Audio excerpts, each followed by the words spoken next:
성도님 여러분 반갑습니다. 오늘 하루도 기도와 말씀으로 승리하시길 바랍니다. 먼저 샘물의 기도로 함께 기도하겠습니다.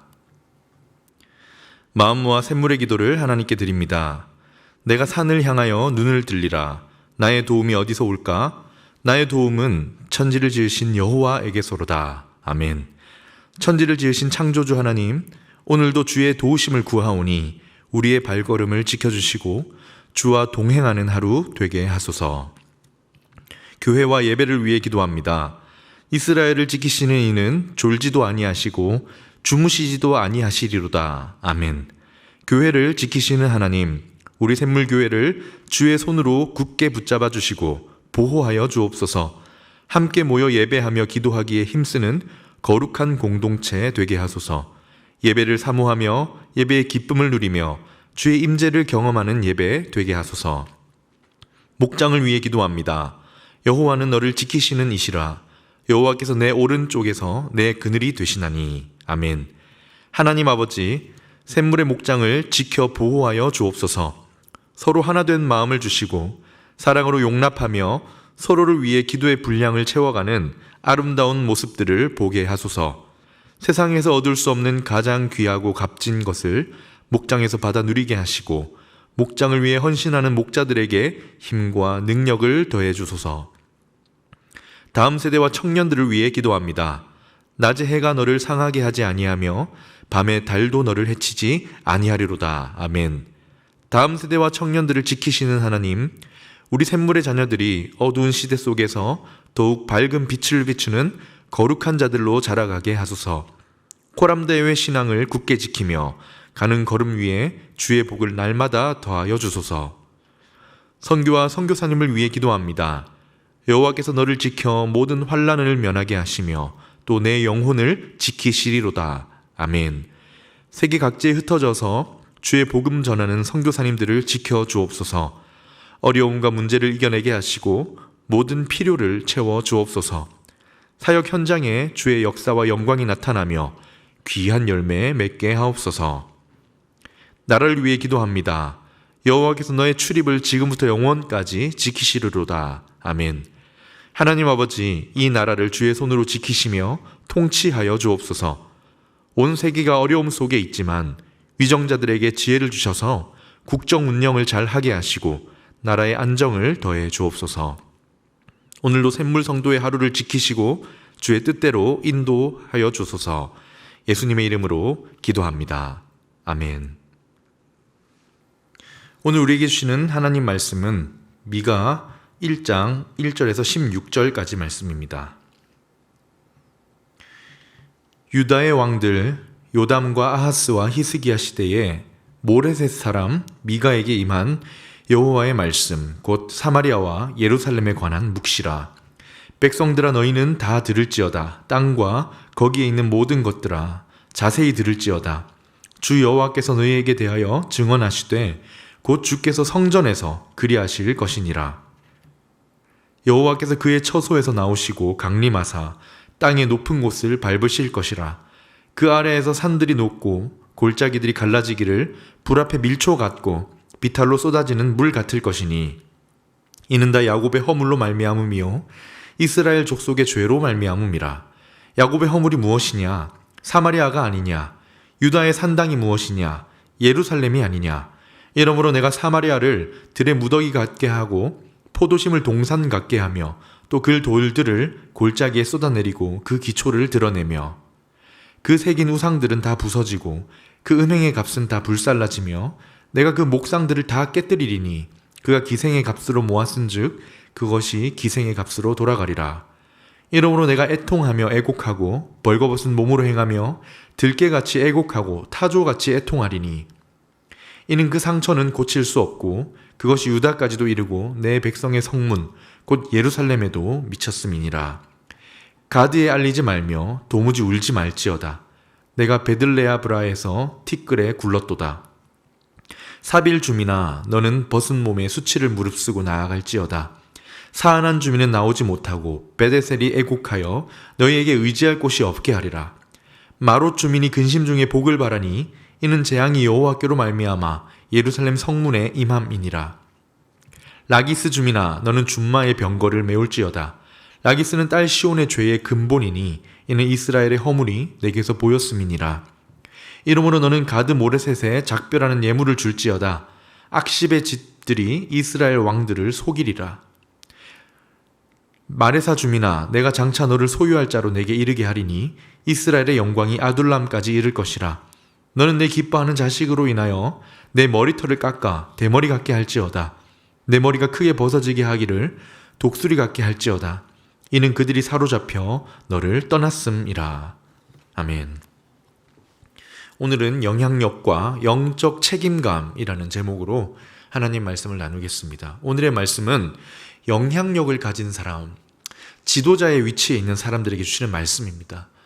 사실 우리 모두가 영향력을 가지고 있지요. 어쩌면 우리 모두가 다 지도자의 자리에 있는 사람들이기도 합니다. 공동체에서, 가정에서, 교회에서, 어떤 공동체에서 우리 모두가 사실은 들어야 될 말씀이기도 합니다. 그리고 어쩌면 당연한 이야기이지요. 영향력을 가진 사람에게는 그만큼 책임감이 따른다.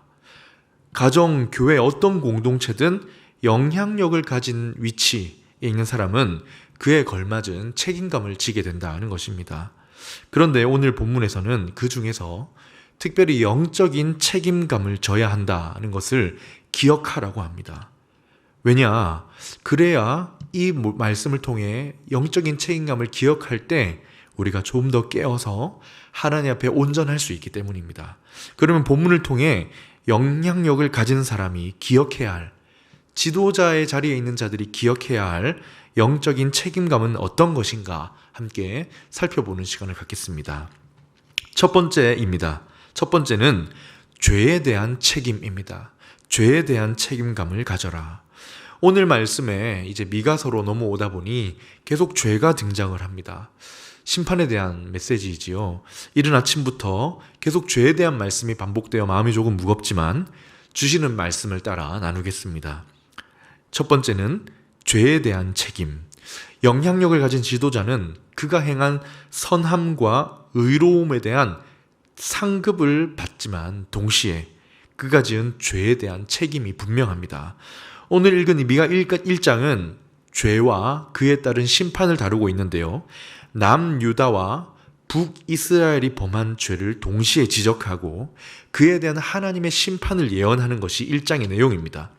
특별히 이 미가서는요, 지도자들에게 포커스를 맞추고 그들이 사회를 공의롭게 다스리지 못한 죄들을 다루고 있어요. 근데 참 특이한 것이 있는데 지도자들이 분명히 죄를 지었는데 지도자들의 영적인 죄에 대하여 하나님은 그 공동체 전체의 죄로 다루신다는 것입니다. 분명히 죄는 지도자들이 지었는데 그 죄가 공동체 전체의 죄로 여겨진다. 그만큼 지도자가 져야 할 책임이 바로 죄에 대한 책임감을 기억해야 한다는 것입니다. 2절에 보면 이렇게 나오죠. 분명히 죄는 지도자를 짓는데 하나님은 백성 모두의 죄로 이렇게 말씀하십니다. 백성들아 너희는 다 들을지어다. 지도자들이 지었는데 백성들아 너희는 다 들으라고 하십니다. 그리고 땅과 거기에 있는 모든 것들아 자세히 들을지어다. 주 여호와께서 너희에게 대하여 증언하시되 곧 성전에서 그리하실 것이다. 이 미가가 살던 같은 시대에 사역했던 선지자가 우리가 잘 아는 이사야인데요. 이사야는 여러 가지 지적하는 죄의 범주가 넓습니다. 그러면서 이 심판을 예언하는데 미가는 지도자들이 지은 범죄에만 집중을 해요. 사회의 정의에 무관심하고 자기 배만 불리려고 했던 지도자들, 약자들을 착취했던 그 부정한 모습에 집중하면서 이들의 죄를 백성 전체의 죄로 다루시는 것입니다. 5절에서도 마찬가지입니다. 남유다와 북이스라엘 지도자들이 범했던 죄를 그 민족의 죄라고 여깁니다. 이는 다 야곱의 허물로 말미암음이요 이스라엘 족속의 죄로 말미암음이라. 영향력을 가진 지도자들이 기억해야 할 이 영적인 책임이 무엇입니까? 죄를 멀리해야 합니다. 죄에 대한 책임감을 기억해야 합니다. 지도자들의 죄가 곧 그가 돌보는 공동체 전체의 죄가 된다는 그 무거운 책임감을 꼭 기억해야 합니다. 하나님은 특히 그 모든 것을 구체적으로 기억하십니다. 아까 2절을 읽었는데요. 뭐라고 하시냐? 자세히 들으라. 내가 모든 것을 조목조목 말할 것이다. 내가 지금 죄를 드러내고 너희가 지은 죄목을 말할 것인데 자세히 들으라. 지금 하나님께서 지도자들이 지은 죄를 공동체 전체의 죄로 간주하시면서 모두가 들어야 한다라고 말씀하시는 거예요. 따라서 지도자들이 기억해야 할 영적인 책임감, 책임의식은 무엇입니까? 죄에 대한 책임감입니다. 죄를 멀리하고 죄에서 벗어나기 위해 늘 깨어 있어야 되겠죠. 두 번째입니다. 죄에 대한 책임에 이어 두 번째 심판에 대한 책임을 말씀합니다. 하나님은 죄에 대해 심판하시지요. 그런데 죄에 대해서만 그러는 것이 아니라 심판하실 때도요, 온 공동체를 묶어서 심판하신다라고 하시기 때문입니다. 심판에 대한 책임감도 기억하라. 8절에서 16절까지는 죄에 대한 심판 예언입니다. 심판을 예언하는 거예요. 그런데 뭐라고 하시냐면 주민들, 심지어 그들의 자녀들에 대한 심판까지 예언을 하십니다. 대표적으로 11절만 읽어보겠습니다. 사빌 주민아, 너는 보습 몸에 수치를 무릅쓰고 나아갈지어다. 사안한 주민은 나오지 못하고 벳에셀이 애곡하며.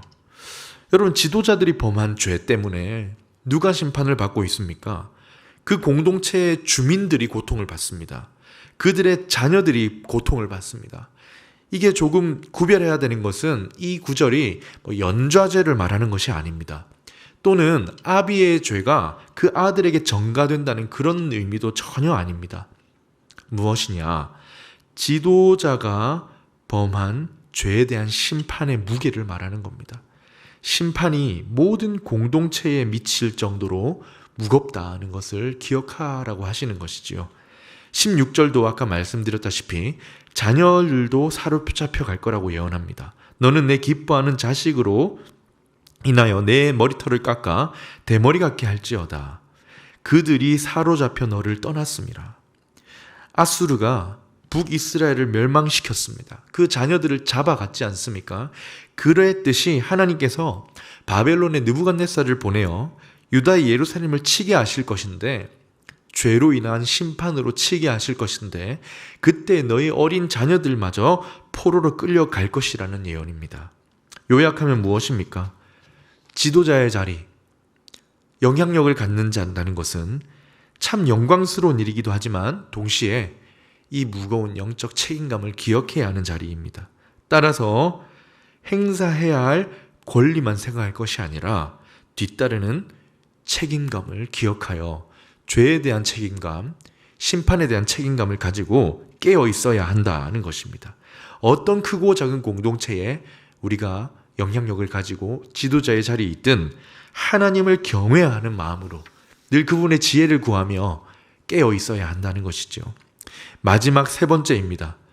지도자들이 기억해야 할 영적 책임감은 하나님의 슬픔에 대한 책임입니다.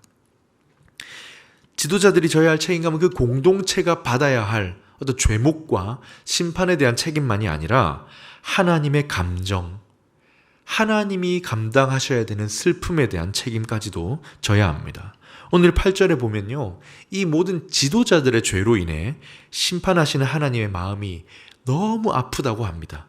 슬프고 또 슬프다고 해요. 한번 읽어보겠습니다. 이러므로 내가 애통하며 애곡하고 벌거벗은 몸으로 행하고 들깨같이 애곡하고 타조같이 애통하리니. 뭐라고 합니까? 애통하고 애곡하고 애곡하고 애통하고, 반복이죠. 죄에 대한 하나님의 마음입니다. 심판하시는 하나님의 마음이 너무 슬프다는 거예요. 누구 때문입니까? 지도자들에게서 온 것이지요. 이미 북이스라엘이 이때 아수르로 인해 멸망했습니다. 하나님이 그 슬픔을 기억하시는 거예요. 그래서 지금 유다 예루살렘을 향해 너무 슬프다고 하십니다. 벌거벗은 몸은 슬픔의 표시입니다. 이사야 선지자도 하나님의 슬픔을 사람들에게 가시적으로 보여주기 위해 벌거벗은 몸으로 예루살렘을 돌아다녔습니다. 그것도 들깨같이 울부짖고 기어다니면서 슬픔을 표현합니다. 오늘 본문에 보면 타조같이 애통한다라고 했지만 대부분의 학자들은 올빼미, 사막의 올빼미로 봅니다. 무슨 말이냐면 얼마나 슬픈지 올빼미가 구슬피 울듯이 하나님이 우신다는 거예요. 공동체의 심판과 그로 인한 고통에만 책임이 있는 것이 아니라 이렇게 하나님의 마음에 대한 영적인 책임감도 가질 줄 아는 사람이 되어야 한다는 것이죠. 그런데 이 슬픔은 결국 어디에서 오는 것이냐? 사랑이지요. 하나님이 사랑하시기 때문에 죄와 심판이 슬프신 거 아니겠습니까? 따라서 슬픔에 대한 책임을 사랑에 대한 책임으로 바꾸어도 똑같습니다. 하나님이 가지고 계신 사랑에 대해 책임을 져야 한다. 말씀을 정리합니다. 지도자들, 영향력을 가진 사람들이 기억해야 할 영적 책임이 무엇입니까? 죄와 심판에 대한 책임, 그리고 하나님의 슬픔에 대한 책임입니다. 아침부터 너무 책임, 죄, 심판을 말해서 참 송구합니다. 이 책임감이 너무 무거워 보여요. 그러나 이 무게를 우리가 깨닫기만 하면 됩니다. 이 무게를 정확히 기억하기만 하면 됩니다. 그러면 깨어있게 되기 때문입니다. 그래서 영적인 책임감을 가지는 영향력 있는 사람, 영적인 책임감을 가지고 깨어있는 지도자가 될 수 있기를 바랍니다. 이 책임감을 잘 기억하셔서 심판, 슬픔이 아니라 상급과 칭찬과 존귀와 영광을 얻으시는 저와 여러분의 삶이 되시길 주님의 이름으로 축원합니다. 아멘. 말씀을 놓고 기도하겠습니다. 먼저 영적인 책임감을 가지고 늘 깨어있게 해주시길 기도합시다. 그리고 우리 주위에 있는 수많은 영향력을 가진 지도자들에게 하나님 은혜 부어주시고 함께 해주시기를 중보해 주시기 바라며, 또한 한 주간의 삶 가운데 깨어서 하나님과 동행하는 삶 살 수 있길 기도하신 후에 개인의 기도 제목으로 기도하도록 하겠습니다.